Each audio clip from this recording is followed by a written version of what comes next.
We're here in Big D, Dallas, Texas, and outside a lovely look at downtown Dallas, bright as can be, sparkling.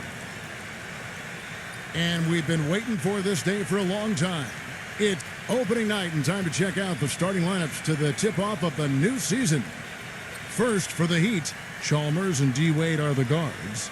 And playing at the 5, the always versatile 6'11" star big man, able to score inside and out, Chris Bosh.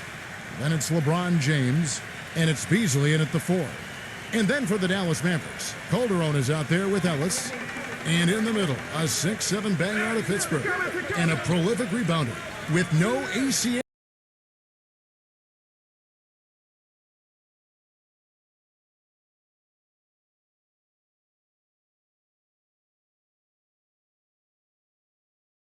To boot, DeJuan Blair.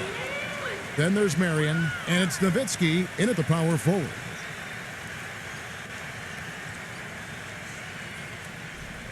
Here is Chalmers. Wade outside.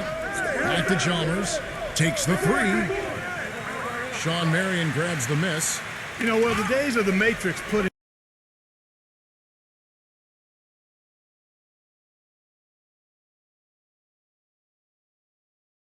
up 22 and 12 with a couple of steals every night are long gone, but Sean Marion is still a big factor for teams as he's such a solid defender with his reach and really causes problems in the passing lanes when he's out there active.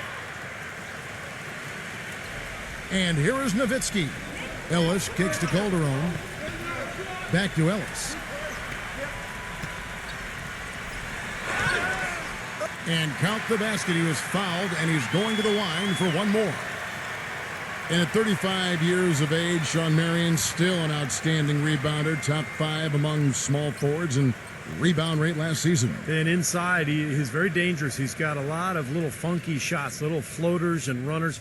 He does have the ability to step out and make a 3, particularly from the corner, but it's really in the paint where he does his damage. Well, Monte Ellis has never been short on confidence, and last year he went as far as comparing himself to Dwayne Wade, saying the only difference between them is that Wade has rings. That's a pretty big difference, though. LeBron dishes to Bosh.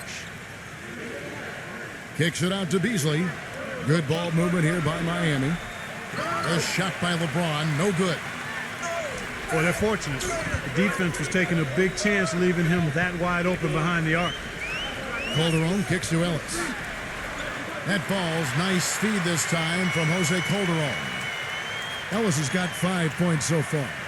And you talk about the talent and confidence for Monte Ellis. Steve, what's the balance between confidence and like overconfidence? Well, I think the balance is in your decision making, and that's the trickiest thing for really talented young players to figure out. It's just when to attack and when to back off a little bit. And that's all stuff that just comes with experience. Let's go quickly over to Doris Burke for an update. Kevin, I was able to speak with Eric Spoelstra for a moment. He told me it's a fun challenge trying to slow down a team that's so cagey and opportunistic offensively. He said, of course we've done our scouting, but this is the first time we've seen them firsthand this season. So it'll be interesting to see if we can take them out of their sets and slow them down at that end. Guys, they'll have to be solid defensively. Back to you. Very good, Doris. Thanks so much. So, Steve, Clark, how critical to their defense will be shutting down the sharpshooters in this one? Well, in my mind, that's their chief weapon, so it's critical. And I think the coach will have come up with a creative defensive game plan. We'll just see if it works. Well, guys, you know we've seen plenty of those creative and effective game plans from this coach, so I'm betting that he won't disappoint us here today. You know, Heat head coach Eric Spoelstra worked his way up from the very bottom in that organization. I mean, he got his start as a video coordinator and through years of hard work and dedication has really become an outstanding coach. Beasley, the pass to Chalmers. Shot clock at 6. The Heat need to get a shot off. LeBron, that's a 2-pointer. And again, it's the Heat missing. And back to Coach Eric Spoelstra as a guy who got his start as a video coordinator Picking the game apart, Steve, he's very comfortable with the new advanced stat movement, analytics in the NBA. Yeah, and I've had a chance to speak with him quite a bit. He says that the way they use advanced stats is just as a conversation piece in the coaching room. Their analytics department will bring them various information, and it will force them to ask questions, which is very healthy for a coaching staff to do. With this break, let's show you the teams that led the league in assists last year. 5th, the Mavericks. Yeah, wonderful passing team, and it was the kind of basketball that fans love to watch. Very unselfish.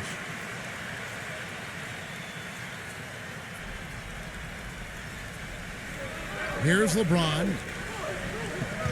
Trying to get back on track, and the basket good.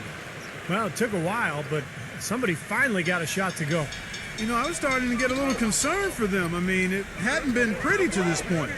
Well, Miami stormed through the regular season and were viewed as the clear-cut favorites to come out of the East, but it was not as easy as expected. After sweeping Milwaukee, the Bulls gave them a scare. Then the Pacers really took them deep all the way to Game 7 of the Eastern Conference Finals. Beasley. Good, and the assist goes to LeBron. And it's the Mavericks with the ball. Calderon with it. No scoring yet from him, but that's likely to change. Back to Marion. Dishes it to Calderon. And the pass to Ellis. Down to 5 on the shot clock. Puts it up from 17. Whoops, there's the 24-second shot clock violation, so they'll turn it over. And a chance to look at some of the numbers for Jose Calderon. Last year, getting it done. First in three-point field goal percentage. And his passing skills were on full display last season. He was in the top 15 in the league in assists. And, you know, you also brought up his #1 ranking in three-point field goal percentage. I mean, that says a lot when you can combine assisting and knocking down threes. That's a heck of a combination. LeBron dishes to Chalmers. Feeds it to Beasley. From the arc, gets the bucket. Beasley's got 5 points so far. And for the Heat, the Pacers were their first real test, it seemed, and they had to survive a win or go home against him. It almost seemed, Clark, to take away any momentum they might have had when they went up against the Spurs in the finals. You know, it's interesting. When I think of momentum in the playoffs, it doesn't carry over from game to game or series to series. I think each game, Kevin, is really an entity in and of itself. That said, Miami found a way, despite being pushed by the Pacers and being pushed by the Spurs, both to Game 7. It came down to LeBron James's brilliance, but also the hot shooting of a complimentary role-playing winner, Shane Battier. Shane Battier is checked in for Miami.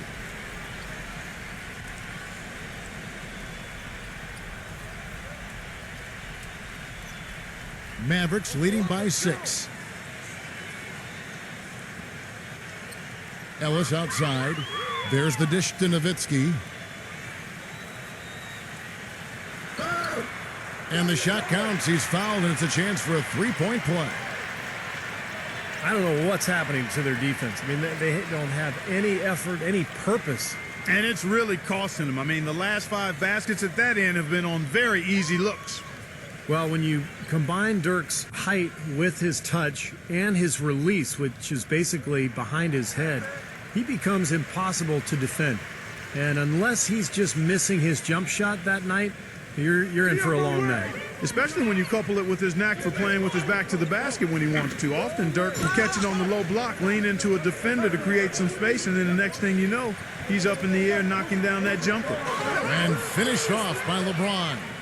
Tell you what, Kevin, they'd love to see him get a lot more of those opportunities. Clark, that deficit will go away quickly if he does. And I like the way he capped that drive off, guys, with the one-hand punch. Samuel Dallenberg, he's checked in for DeJuan Blair. And a chance to catch up on some numbers here. The scoring breakdown for the Mavericks. With the aggression they're showing early on, I mean, they're driving it to the hoop with authority and force. And they're also showing some muscle here in the first half, finding a lot of points in the paint area. Marion outside. An amazing finish with a hand right in his face. Marion's got his first 2 points. The Heat trail by 8. And Chalmers kicks to Wade. LeBron outside. Out of bounds, Dallas will take possession. Boy, that's embarrassing, guys. He's going to have a hard time living that one down later when they watch it on tape. Chris Anderson has checked in for Chris Bosh.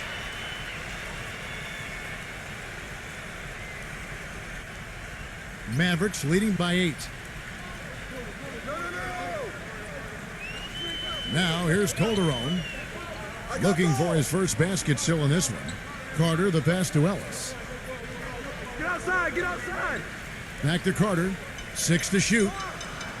Dallas needs to get off a shot. This one for 3. Ellis can't get it to go. The Heat trail by 8. Wade with it, picked up by Ellis. And the foul called on Shawn Marion. That's his first foul. Jay Crowder's checked in for Dallas.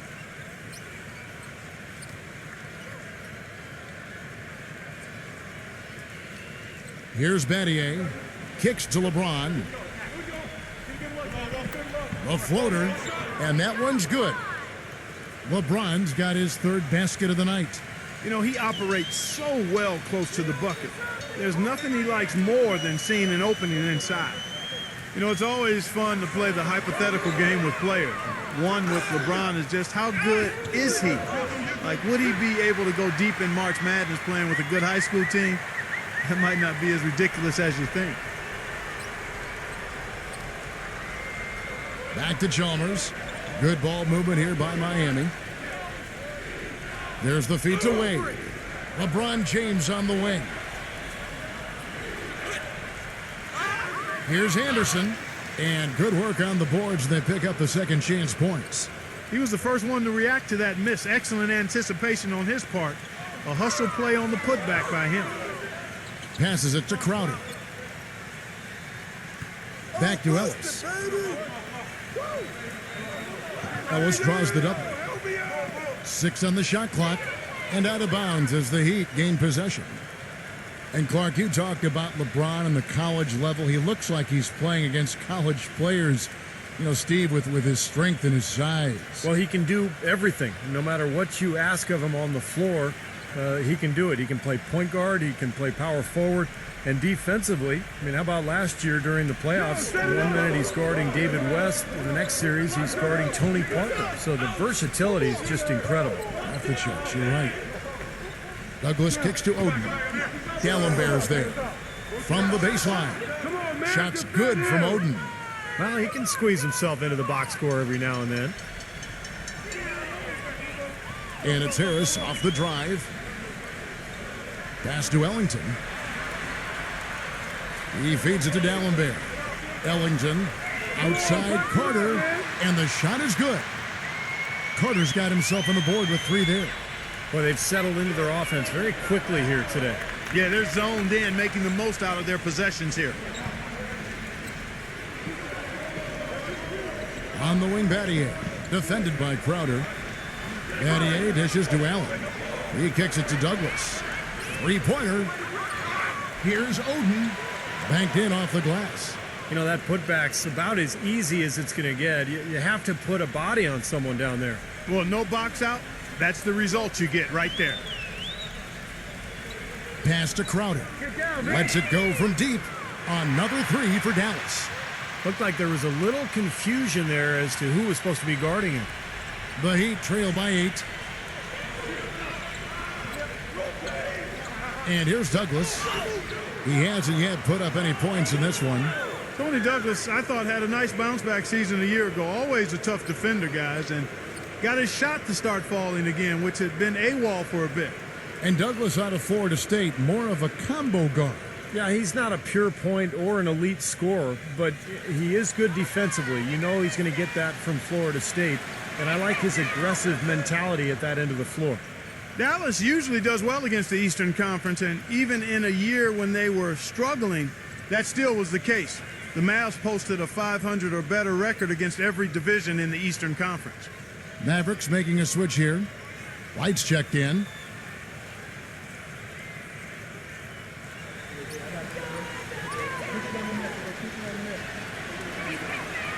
That one misses.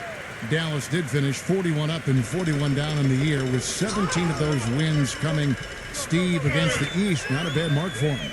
And you'll remember last season, it was in March when the Mavs started gaining a lot of ground and kind of put themselves into playoff contention. And a lot of those wins that month came against Eastern Conference teams. The Mavericks shooting their third and fourth free throw attempts of the game.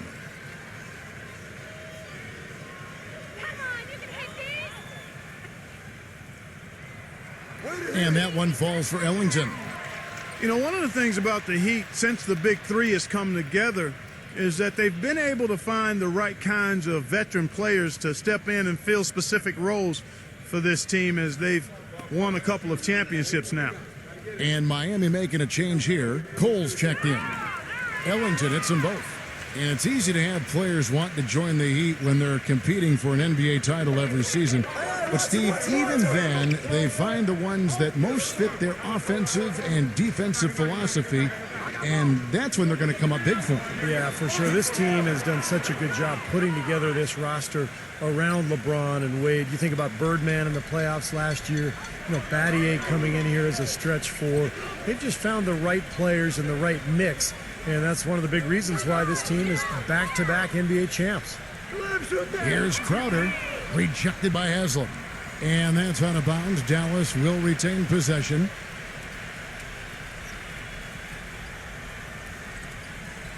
.146 left to play in the first quarter. Clock at 4. Well, it doesn't seem like they've missed many shots here. And he can't extend the lead to double digits. Now Douglas. He dishes it to Cole. He passes it to Douglas. Feeds to Allen. Allen, right side. Well, he's been trying to add that mid-range shot to his arsenal, but it still isn't there. Out to Harris. Carter sets the pick for Harris. Dishes to Crowder. Dallas moving the ball around. Carter for 3. The Heat trail by 7. Allen kicks to Douglas. Back to Allen. It's rebounded by Dallas. This game against Miami here, their first look at the Heat. And it's Harris off the drive. The feather touch on the finger roll. Beautiful. And the Mavericks lead by 9. Boy, the drive to the bucket was nice, but how about the finger roll finish? Beautiful. 5 seconds separating the shot and game clocks. Ray Allen is on the wing. And it's out of bounds. The Heat able to retain possession here.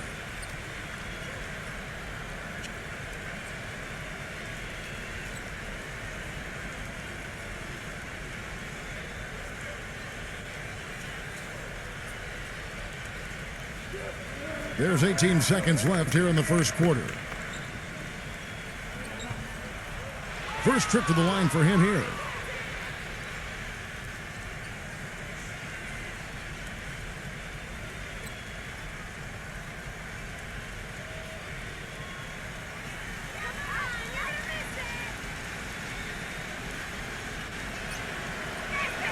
The first free throw is good.